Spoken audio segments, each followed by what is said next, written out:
तो इस वीडियो के अंदर हम लोग देखने वाले हैं फास्ट एपीआई के बारे में। ये एक इंट्रोडक्शन पार्ट होने वाला है। तो यहाँ पर हमें सबसे पहले गूगल के अंदर जाना है और यहाँ पर हम लिख लेते हैं फास्ट एपीआई करके।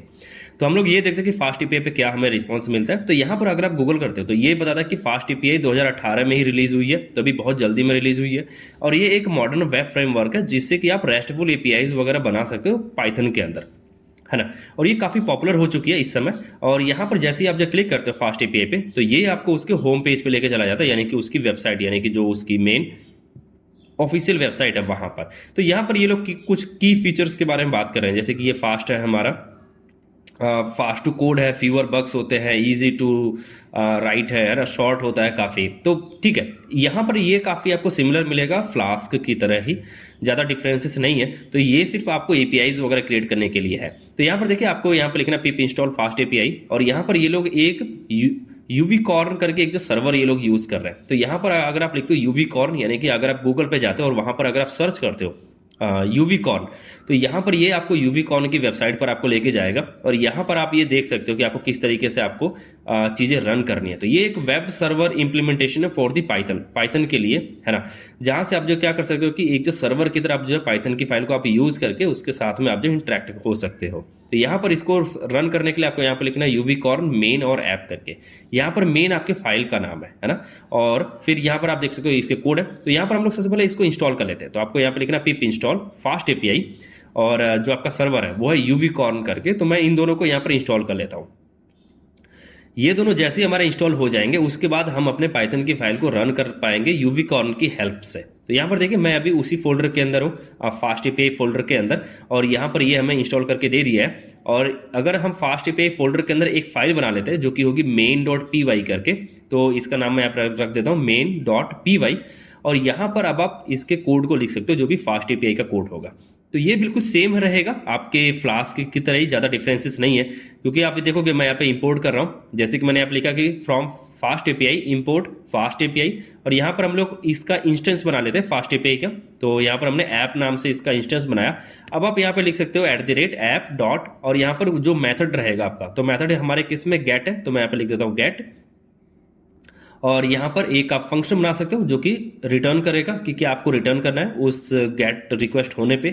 तो यहाँ पर आपको रिटर्न करना है, जैसे कि आप यहाँ पे सिंपल कोई एक पेज आप रिटर्न कर सकते हो, सॉरी पेज नहीं, कुछ भी आप डेटा आप रिटर्न कर सकते हो। आप जो डेटाबेस से आप ला करके आप डेटा रिटर्न कर लो, या फिर कुछ की वैल्यू पेयर अगर आपके पास हो तो आप की वैल्यू पेयर आप जो यहाँ से रिटर्न कर सकते हो। तो लगभग आप देखोगे तो ये सेम आपके फ्लास्क की तरह ही काम कर रहा है जो कि फास्ट एपीआई है। बस फर्क यही है कि इसके अंदर थोड़ा बहुत आप जैसे यहाँ पे गेट रिक्वेस्ट आप यूज़ कर रहे हो, वहाँ पर हम लोग सिर्फ राउट हम लोग यूज़ करते हैं ना, ये सब चीज़ें। तो यहाँ पर हमने करली ब्रेसेस डाल दिया, यूज़र नेम जो कि होगा टेस्ट यूज़र करके, इसको सेव करते हैं। इसको रन करने के लिए हम लोग अपने टर्मिनल पर चलते हैं। तो टर्मिनल पर हमें वहाँ पर सिंपल लिखना रहेगा यूवीकॉर्न और अपने फाइल का नाम। तो हम लोग यहाँ पर लिखते हैं यूवीकॉर्न और अपने फाइल का नाम लिखेंगे जो कि मेन करके, और यहाँ पर फिर आप ऐप लिखोगे क्योंकि हमारे मेन फाइल का नाम है, तो हमारी मेन फाइल वो हमारी ऐप है। और यहाँ पर हम लोग रीलोड हम लोग यहाँ पे पास कर सकते हैं। तो रीलोड अपना ऑप्शनल है, ये जरूरी नहीं है कि आपको पास ही करना है, ये ऑप्शनल है। ये इसलिए ताकि आप जैसे आप कुछ चेंजेस करें तो वो रीलोड होता रहे बैकएंड में आपका सर्वर। यहाँ पर देखिए लोकल होस्ट 8000 पोर्ट पे आप यहाँ पर जा करके इसको देख सकते हो।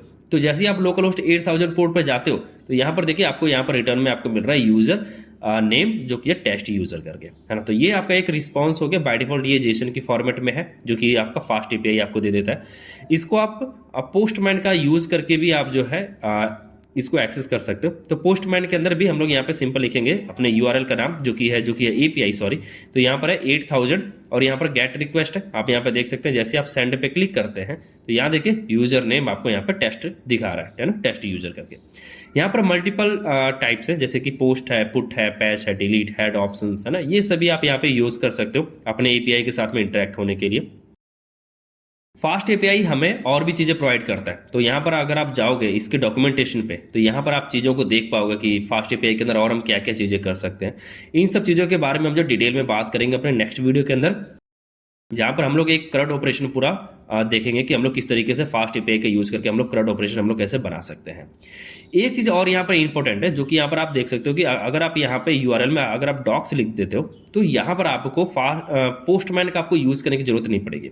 आप सिंपल आप जब ब्राउजर के साथ ही आप जो इंटरेक्ट हो सकते हो स्वैगर यूआई का यूज़ करके। तो यहाँ पर देखिए आपको इस तरीके से मिल रहा है कि आपके पास एक एपीआई है जो कि इंडेक्स मेथड का नाम है, और यहाँ पर ट्राई इट आउट पे अगर आप क्लिक करते हो तो यहाँ पर एग्जीक्यूट नाम से एक जो है बटन मिल जाता है, और यहाँ पर जैसे ही आप इस पर क्लिक करते हो तो ये एक रिक्वेस्ट भेजता है आपके लोकल होस्ट पर, और यहाँ पे जो भी उसको रिस्पांस मिलता है जो यहाँ पर आप देख सकते हो वो यहाँ पर आपको ये डिस्प्ले करके दे देता है।